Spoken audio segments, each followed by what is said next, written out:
Dan kita yakini sebagai seorang muslim, Nabi SAW pun tidak tahu yang gaib. Dan banyak dalil berhubungan dengan masalah itu. Sering kali Nabi Muhammad SAW ditanya tentang sebuah hukum, maka beliau tidak jawab. Tunggu wahyu turun.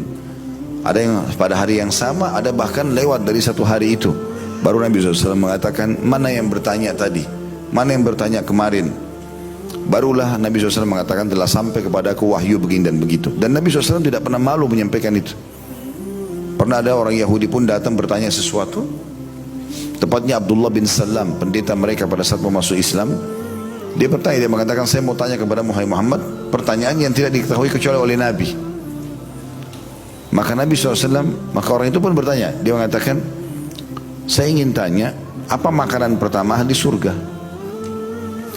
Kemudian, kapan laki-laki anak itu menyerupai ayahnya, kapan menyerupai ibunya? Kapan anak laki-laki, kapan anak perempuan?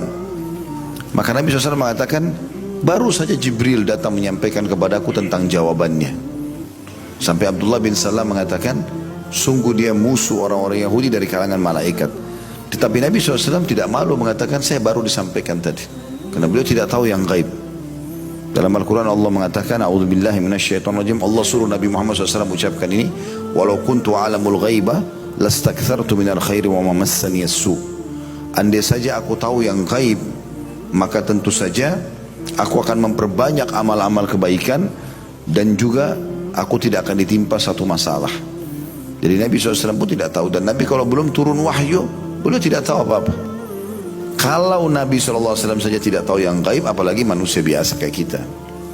Karena ini menjadi sebuah pola yang saya lihat di sebagian orang yang mengaku dirinya sufi, ya, sehingga menganggap dia bisa bertemu sama Jibril, datang berita gaib di rumahnya. Saya pernah duduk sendiri sama orang-orang ini. Di rumah saya itu sering datang berita gaib, Ustaz. Jadi saya sholat, nanti akhirnya saya dapat informasi ini dan itu. Ini tidak benar berita gaib. Dari mana berita gaib? Wahyu sudah terputus. Setelah meninggalnya Nabi SAW, Jibril tidak pernah turun lagi kepada siapapun, ya. Dan Jibril diutus oleh Allah SWT hanya menemui para nabi-nabi ini untuk menyampaikan wahyu.